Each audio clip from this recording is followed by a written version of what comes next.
Assalamualaikum warahmatullahi wabarakatuh. Selamat pagi dan salam sejahtera bagi kita semua. Yang terhormat Pak Fajar selaku dosen pengampu mata kuliah akuntansi sektor publik kelas A dan teman-teman semuanya. Pada kesempatan kali ini kami dari kelompok 3 akan menjelaskan materi terkait siklus APBD pelaksanaan. Sebelum memulai penjelasan materi tersebut, izinkan kami memperkenalkan anggota kelompok kami.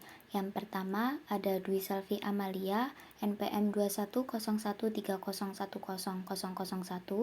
Yang kedua ada Kaza Zabana Zubaidi, NPM 21013010005. Yang ketiga ada Christopher Glenn, NPM 21013010007. Dan yang terakhir ada Syafira Putri Maharani, NPM 21013010015. Untuk materi yang pertama yaitu pelaksanaan anggaran. Pelaksanaan anggaran sendiri merupakan suatu tahapan di mana sumber daya akan digunakan untuk melaksanakan kebijakan anggaran yang telah dibuat. Ada 4 syarat yang harus dipenuhi dalam pelaksanaan anggaran ini. Yang pertama yaitu memastikan anggaran akan dijalankan sesuai dengan wewenang keuangan dan kebijakan yang telah ditentukan. Kemudian yang kedua, menyesuaikan anggaran dengan perubahan ekonomi makro yang terjadi. Kemudian yang ketiga, mengatasi masalah yang muncul selama pelaksanaan anggaran dilaksanakan. Kemudian yang terakhir, pengelolaan pembelian dan penggunaan sumber daya dengan cara yang efektif dan efisien. Selanjutnya yaitu azas umum pelaksanaan APBD. Terdapat 10 poin azas umum dalam pelaksanaan APBD. Yang pertama ada semua penerimaan dan pengeluaran daerah harus dikelola dalam APBD. Azas yang kedua, SKPD wajib memungut dan menerima pendapatan sesuai dengan peraturan. Kemudian yang ketiga, dana yang diterima oleh SKPD tidak boleh langsung digunakan tanpa aturan khusus, kecuali ditentukan oleh peraturan perundang-undangan. Kemudian yang keempat, uang atau cek yang diterima oleh SKPD harus disetor ke kas umum daerah dalam 1 hari kerja. Kemudian yang kelima, jumlah belanja dalam APBD merupakan batas maksimum pengeluaran yang boleh dilakukan. Kemudian yang keenam, pengeluaran tidak bisa dilakukan jika dananya tidak tersedia di APBD. Kemudian yang ketujuh, pengeluaran darurat harus diusulkan dalam perubahan APBD atau dilaporkan di LRA. Kemudian yang kedelapan, kriteria keadaan darurat diatur oleh peraturan yang telah ditentukan. Kemudian yang kesembilan, KPD tidak boleh menggunakan anggaran untuk tujuan lain selain yang telah ditetapkan. Kemudian yang terakhir, pengeluaran belanja harus hemat, efektif, efisien, dan sesuai dengan peraturan yang telah berlaku. Untuk materi selanjutnya akan disampaikan oleh rekan saya. Materi yang selanjutnya yaitu pelaksanaan anggaran pendapatan daerah, dan berikut adalah ketentuan-ketentuan yang harus diperhatikan dalam pelaksanaan anggaran pendapatan daerah. Yang pertama ada semua pengelolaan terhadap pendapatan daerah harus dilaksanakan melalui rekening kas umum daerah. Yang kedua, setiap pendapatan daerah harus didukung oleh bukti yang lengkap dan sah. Yang ketiga, setiap satuan kerja yang memungut pendapatan daerah harus mengintensifkan pemungutan pendapatan yang menjadi wewenang dan tanggung jawabnya.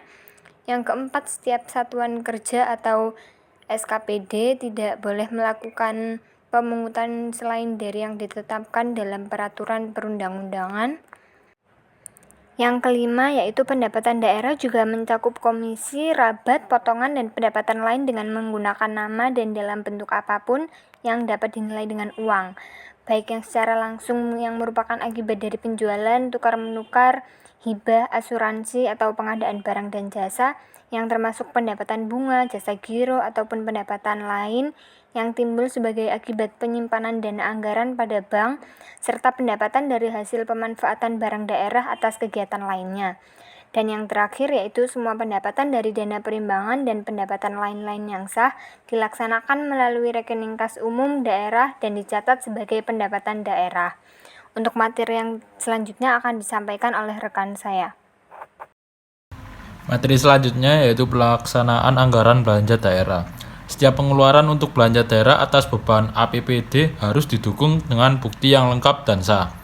Bukti tersebut harus mendapat pengesahan dari pejabat yang berwenang dan bertanggung jawab atas kebenaran material yang timbul dari penggunaan bukti tersebut. Selanjutnya, dalam pelaksanaan anggaran belanja daerah harus diperhatikan hal-hal sebagai berikut. Yang pertama yaitu pengeluaran kas yang menjadi beban APBD tidak boleh dilakukan sebelum rancangan peraturan daerah tentang APBD ditetapkan dan dicantumkan dalam lembaran daerah.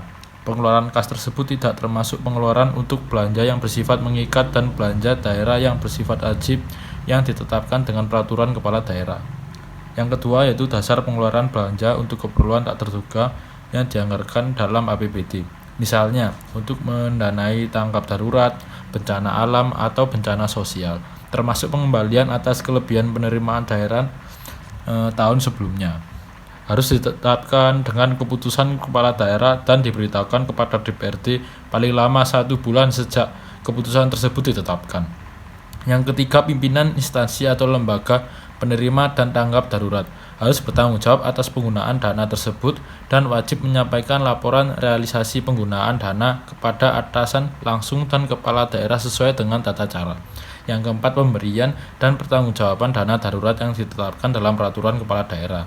Yang kelima, bendahara pengeluaran sebagai wajib pungut pajak penghasilan atau PPh dan pajak lainnya.